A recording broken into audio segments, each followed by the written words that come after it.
of presence.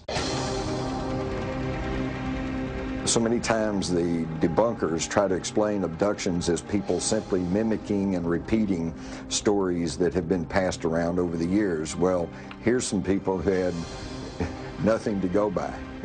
Nobody had ever reported this, and yet their abduction experience is remarkably similar to what we hear from people even to this very day.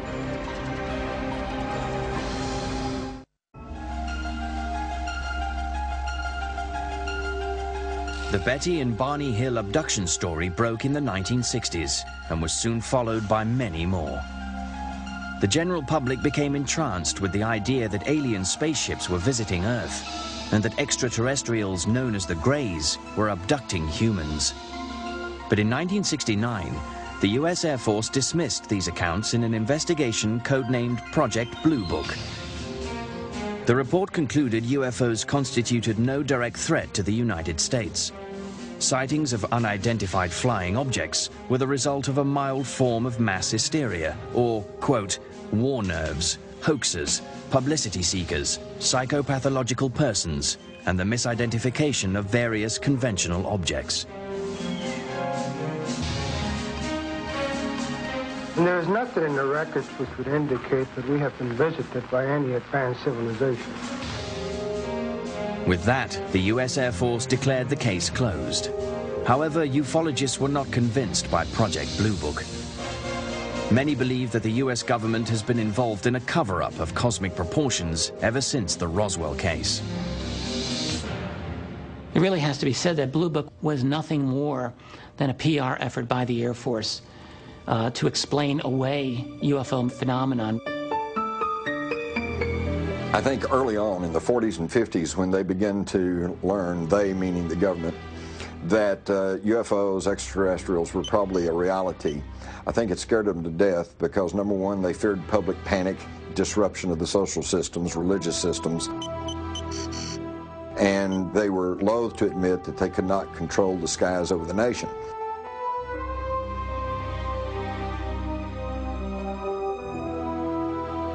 Try as the Air Force might to debunk UFOs again and again through the 50s and 60s, whoever's operating these UFOs didn't appear to read the Air Force reports because they kept showing up.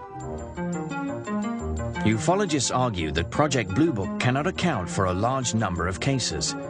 Out of 12,618 UFO reports, 701 remain unsolved. One of the most intriguing unsolved cases took place at Holloman Air Force Base, New Mexico in 1964.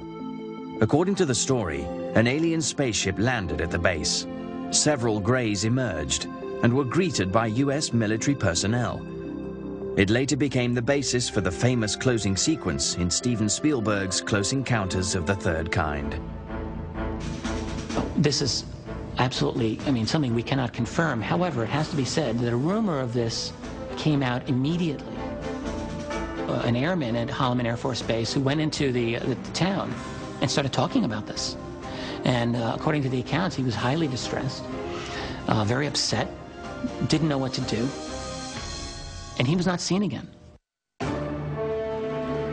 In 1984, two mysterious film canisters appeared, helping to perpetuate the claims of conspiracy theorists. Jamie Chandray in 1984 received this package in the mail, which was undeveloped film. There were two sets of undeveloped film. One was given to Bill Moore and one was given to Jamie. And he, in turn, released this to the world, and it was an 8-page memo signed by Harry Truman.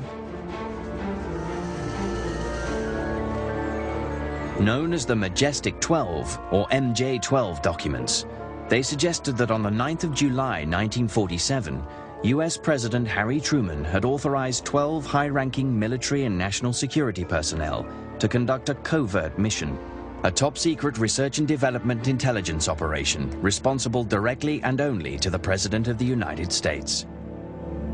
The large number of documents that I've been able to accumulate very clearly show that we have a covert program to keep from the public the recovery of a large number of crashes that include the recovery of extraterrestrials. The Majestic 12 documents detailed 4 types of spacecraft that aliens used.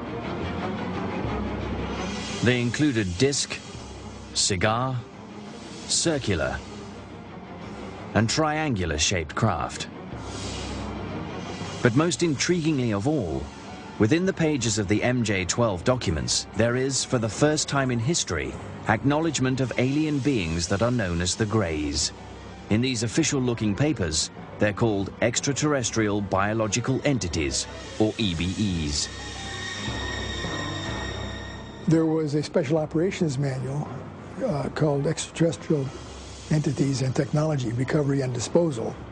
And in that manual, there was a one-page description of 2 different types of extraterrestrial biological entities. EBE Type 1 is said to be, quote, humanoid and might be mistaken for human beings.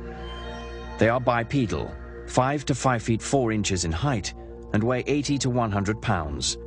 Cranium is somewhat larger and more rounded. The eyes are small, wide-set, almond-shaped. EBE Type 2 is said to be, quote, 3 feet 5 inches to 4 feet 2 inches and weighs 25 to 50 pounds. Skeptics, however, claim that the MJ-12 documents are an elaborate hoax.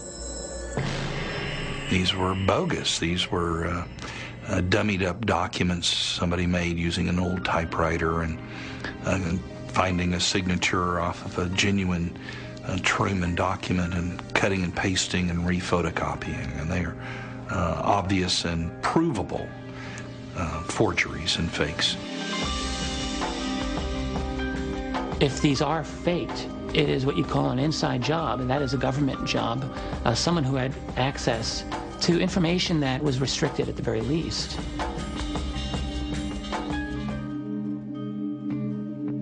More mysterious papers emerged in the 1980s, with riveting new details about the Greys. The Dulce papers perhaps were the most sensational. Released in 1987, they alleged that the US government was in collusion with the Greys in exchange for highly advanced technology. These unsubstantiated documents claimed that there was an underground facility somewhere in the New Mexico desert where the Greys were secretly enacting their evil agenda. They're using us for breeding because they have fertility problems. We don't know how they reproduce. We know they don't have genitals. Those who subscribe to this theory say the Greys abduct young, pregnant women. Then within the first 3 months, first trimester, the pregnancy spontaneously just terminates. There's no bleeding, there's no spontaneous abortion, there's no regular abortion, there's none of that, and all of a sudden it stops. Believers say the extraterrestrials extract unborn babies from their victims and use them for their alien-human hybrid program. These fetuses, if you will, are somehow kept by the ETs in usually these tanks, we call them. They're kept in fluid, and then they're somehow raised to be adults. The release of these and other documents, coupled with new sightings, fueled the public's appetite for more information. People aware of these developments looked to the skies for signs of mysterious craft and beings from an alien planet. There's no question that the UFO research field really exploded during the 1980s. It's an amazing phenomenon. You have, for the first time, widespread discussion of abductions. At the same time, UFO phenomenon became a major part of U.S. popular culture.